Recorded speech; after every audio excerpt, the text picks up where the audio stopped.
Arawosema abeka yensa ewo eye Accra NEWTOWN enura kwasi ene se eye 3-story building bi a yesi ewo school dan ebuogu eye asorefo ebi eso ama me no kasa yide ewo mu eprepra ye na de ko ba ye ni sa school dan no omo esisi wo eye 2012 eye sa amre no omampanyina na wote edwa so eye Evans the late Evans Fifi Atamesa wonya ne ba bi eko na breso ene esi eye school dan esi wo ne se no kro abetima kata bia abetima government project ananka yesi de ma eye school for no na utie ma abra omusi sa school dan wiye no mpanifo hwe se ohwe dan na esi wo na ahoden no enim ntia enam sa ahoden enim tino emofra ne mpokra no ye ma omo enko ne se uncompleted building yen share dan ye dai enwiye ye tie ho na sofo no omo de omo ye omo asori na utie nkomodi no ma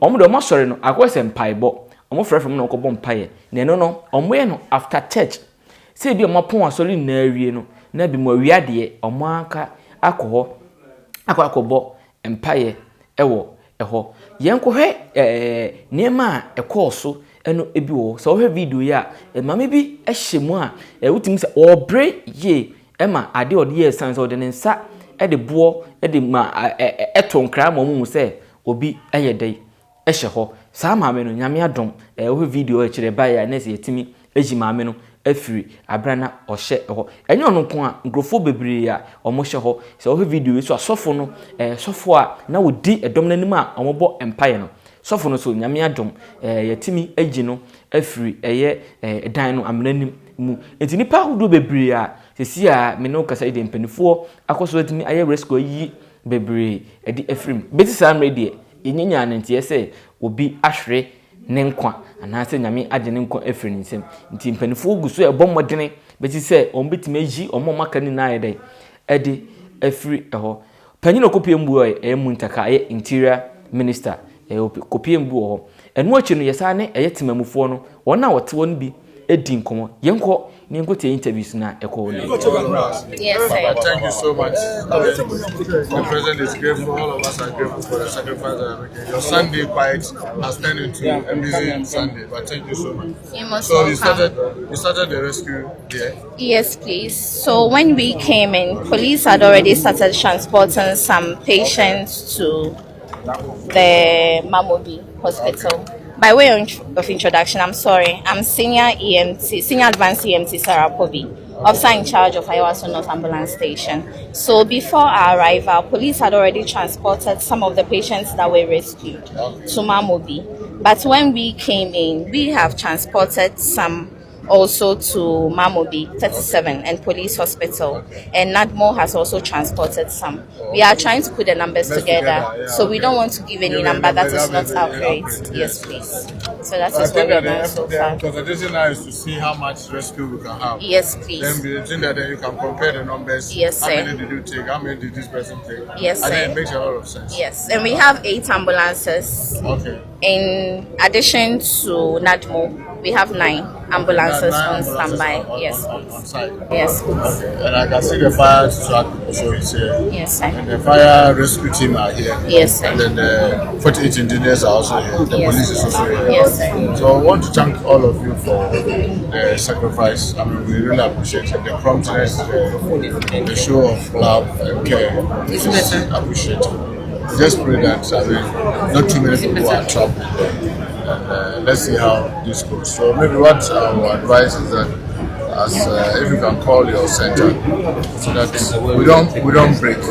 We just put up another team so that if this team is exhausted, another team can take over so that it becomes a continuous thing until we're able to get to a point where all of us can see there's no partition. Let me just put that for Idea project year no 2012. I see dan see wa biti samre no. Dan no yempe ho akira kwan. Asema mpese mebusa ne say first of all contract nipa na contract man contractor no. Eye say nipa no yidi kan ache contractor no. Say the project amount 2012 uye project ye wasi hwe abronsan yesi wo. Ti abronsan pillars na hodin pen ne wom.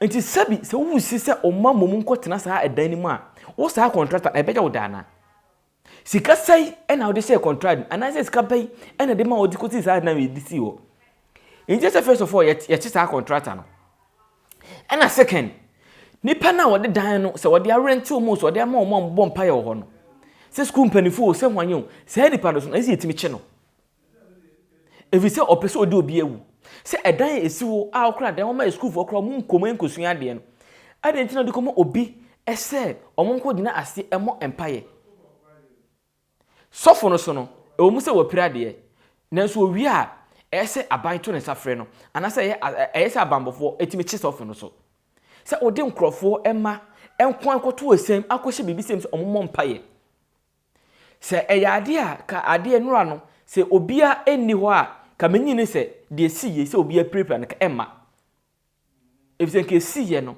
enko obia ni ase ena betima ba akra na se bia omo hye ase bom paye no pressure ewom ya yeni masofofo ni bi hye bom paye ye de nan pimpim ho ye boye nsem sa pressure no kura timi bu dan no efise dan na esi wo no ahodin bi anim iti sa pressure no so betima ka ho ama dan na bu because o tie nkomodi ma eye de Sunday bia omoko ekoye it is our pressure ye pompa ye gidigidi ye boy ensem ye mfe na pimpim ho no sa pressure no obusa science for no so ye pressure kese if the dynamics wo no ahodin bi ani place nim intero so timebu dan no egu ti sa nkrofo mi ensen die eye se mpanifo ye show mo na itim efro mo na ebusa wo mo ade kropoten kankan contractor no ene panyin na ode ho ama mo se omfo onko ya sori dan no a omko bompa ye ho no eye se timi twensa ede efro mo Oma we nkwa na oma ye twen ema asem si ansa na yetu ho na mo. Iti dan si ho aye from 2012 yen check mfie dodo sei ni. Yen timi antu ho na mo. Edi ewuwie ye no ansa na yetu ho na mo. Ansa na benya mpanimfo akese e wakọ press conference. Na ade ni si ye kura no aye fire fo ba ye no. Ka o mo de ba ye eye ka o mu nsuo ewom. Enyi janitor ho eye dan na ebu akwanhie bi na esi.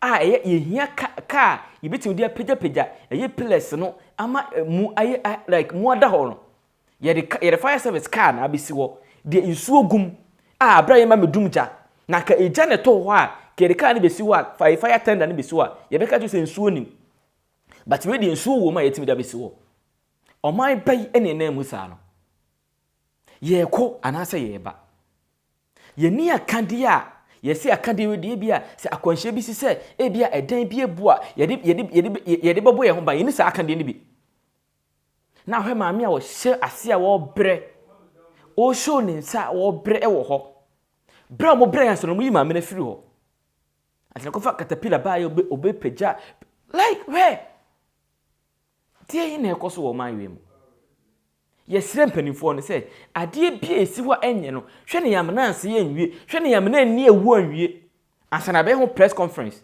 and esi ya aye interior minister oduru ho ona bo winter katimi duru ho but dan si wona de obi anka ho asem but ebu ye de be ka ho asem sa na o man we yakoye hwe dan ye esi ho ahodin bia nim ye nya panyine bi ama anka ho asem DC or MC ho no new NEWTOWN wantimi anka ho asem empanifo e wo ho no o ma antimi anka ho asem ahemfo mo no o ma antimi anka ho asem nemu medi a wuwie ye ndie ye ba be ka ho asem se ya na ebeye de bia o ma ye be se ya ye be ko se na esi pen saa na ebe ko ne saa na enamu se ya na ye ko ye ntwen wo bi ho kan wie ansa na be ho press conference ansa na be ka ho asem adai ene mu nku ye prekon ena mu nyaaye ene o se na esi em obi anko ho adan ena mo ye sa ye sire mpanifo ade bi eda ho enye no ye hwe na esi ano kwan obi hu no be yi asotire kura na ye ka ho hwe this ade ewu awie ansa na mene ene eda na sese anko ye school day na bi anka mofra ni bi e bi o mama break e ko akogudi agoro a ke ye hwe akwanhia kese kura nka ne beba idise na maka no mesrew CID me pa chow IGP sa case we monika nkoche contractor no na do otoso do de ho no ma asofo no se onfanya asode no ese mo chi ono so na mu ya mo fresh sofo no so musa na no asem kwan kure fa so sa de musisi ye enye se de asem bi asi e beka but yen find the solution for the case or for the issue.